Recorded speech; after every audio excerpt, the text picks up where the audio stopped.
Yes, Your Sir, Honor. excuse, Mr. Chairman, may I ask that lady at your back? Yes, good afternoon, Your Honor. Yes, Congressman Paduano. What about that lady? Good afternoon. Good afternoon, sir. Your Honor. Good afternoon, Chairperson, and to the members. I approached the Secretariat a while ago and introduced my name. I am Attorney Rotzi Laurino Bermejo, and I will tell them that I will be sitting at the back, sir. So I'm just asking Michi to answer you, sir, because apparently... No, but you cannot coach. You know? I didn't coach, sir. I didn't. Oh, why you are telling them her to answer me? I asked her to... please, Now, answer. what is your personality in this hearing? Oh, no, sir. I just asked her to answer you. No, I ask you, what is your personality in this hearing? I don't have, sir. That's why I asked So you don't have? permission. Yes, sir. So you don't have business here? I assist the San Juan Police Station. Oh, you assist. You're the Yes. council. Yeah, yes, sir. I assist. Oh, them you should today. present yourself in this committee, not hiding at the back. Second, let me remind you, attorney, if the chairman will not allow you to give advices to your clients, you cannot. Yes, sir. I understand, sir. You understand, but you never tell us that you go. I went No, to in the this committee, secretariat. not in the secretariat. Oh, I'm sorry about that, sir. Were you invited by this committee to be present on today's hearing? No, sir. I was Oh, not. why are you here? Who invited you over? The San Juan Police Station, sir. No. Who hired you to be a part of their team?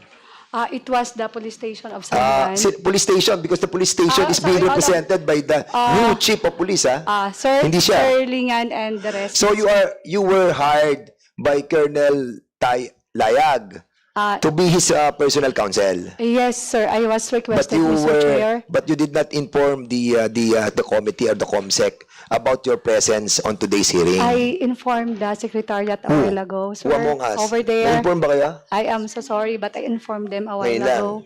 Oh. Ma'am, yes, sir. Sorry. Mr. Chairman. Okay, but nevertheless, please, if you whisper or say something on those invited resource speakers, you ask the permission of the chair. I advise. Otherwise, in the next time, we will putting you outside of this committee hearing. Okay? Go ahead, I Congressman. understand perfectly, Your Honor. Thank you. Thank Thank you, attorney. Thank you, sir. Sorry. Perez. O yun. Sagutin mo yung tanong ko. Yes, sir. O anong yes, sir? May motor, sir. May motor. Now you still stand na may motor. Yes, sir. Kanino motor yun? Sa Alpa, sir. Sa Alpa mo. And you will not tell this committee your Alpa. Sir? You will not tell this committee who is your Alpa. Tama? Yes, sir. I can Okay. tell, sir. Pupunta natin yan sa next hearing. Kasi tatagal tayo dyan. Anyway, ganito. Sa statement mo kanina, sabi mo, na-consummate yung bypass. Tama? Yes, Your Honor. Yes po. Okay. So, nagbigayan. Yes, sir. Mark money, item. Tama? O ba't pinatukan mo yung subject? Sir, mas nauna niya po akong pinatokan. Hindi nga, tanong nga, ba't puputukan ka ng subject?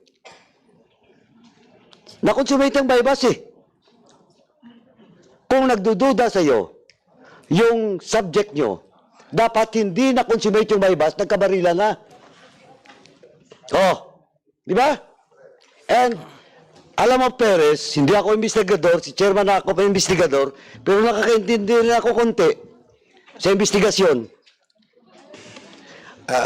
Tsaka chairman, tingnan mo sinasabi niya kanina, mas mabuti sana sinabi mo na hindi na-consummate.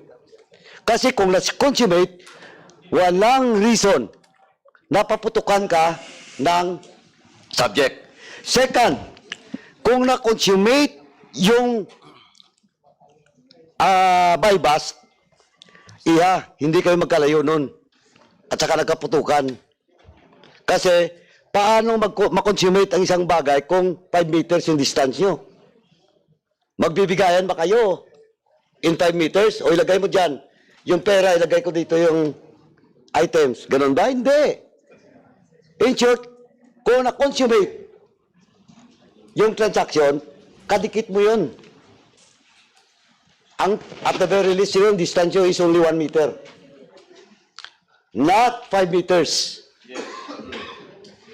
Oh, Congressman Paduano, if I may. Medyo late na po tayo sa susunod na anyway, issue. I promise you. Last na lang, Chairman, ito manifestation In the lang. next hearing, you will be the first to ask Hindi, questions. manifestation lang, Mr. Chairman. Okay, go Hindi ahead. ako magtatanong. Anyway, Perez, sa mga pulis, alam nyo, hindi pa tayo tapos. No? In the next hearing, baka madagdag kayo dyan. Tsaka alam ni RD yung record ko, As a private citizen, as a congressman, alam ni RD kung paano ko sumuporta sa pulis. Pag tama kayo, titindigan kayo dito sa Congress. Pero pag mali kayo, pasensyahan tayo dito. Sa ngayon pa lang, alam ko nagsisinungaling ka, Perez. And I have to ask again, yung mga kasamaan mo dyan, pati yung investigador nyo. Kasi 5 lang naman kayo, di ba? Nag-operate? Yes, Tama? Sir. Yes, Your Honor. Chairman, I will reserve my question. Yes, in the okay. next hearing. Thank you so much, Chairman. Congressman Paduano. And let this be a reminder to all our members of the organization. Medyo mabigat po itong ating mga kinalalagyan. Nakakaawa po yung mga matitinong mga pulis. Nadadamay po sila. But we have to do this. We have to do this to cleanse the structure of our PNP. Last na tanong ko na to bago tapusin. Kasi kanina nalaman natin 7 PM lang dumating yung yung PIDEA report. Tapos 6:45 nag-operate na kayo. No firearm, no na nakalagay sa initial report yung 38 caliber, wala. Tapos no coordination with the Chaong Police Station. So, have you done this on your own? Ano na lang, I know Colonel wala ka doon, no? Chief, wala ka doon, no? Wala ka sa area, di ba? After the operation po ako dumating sa... Saka ka dumating. Si si Makaraig, may nag-utos ba sa inyo para patayin yung taong yun? Wala po, Your Honor. Wala. Talagang hindi nyo sinet up to? Hindi po, Your Honor. Sige, magkikita tayo sa susunod na hearing.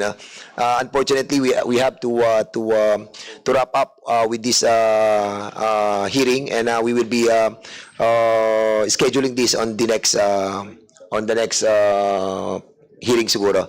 So, for the meantime, I'll be asking Congressman Acop to have a... Mr. Chair, Yes.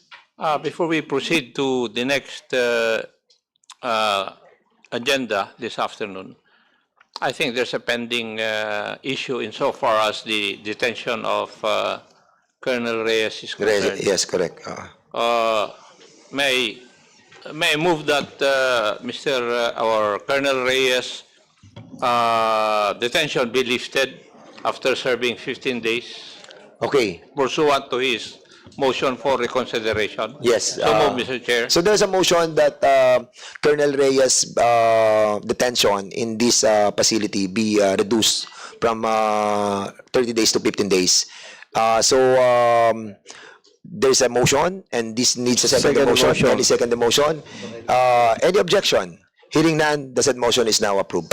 So we will be issuing an order of release for Colonel Reyes, and the Sergeant of Arms who is here right now is being ordered to facilitate the custody of the 8 PNP officers who have been cited in contempt. So ordered. Okay, so we'll be suspending this hearing momentarily, and we'll be asking all those who are not involved on this issue can go home, and the other resource speakers who have been invited for the next item is invited to sit down. Hearing suspended.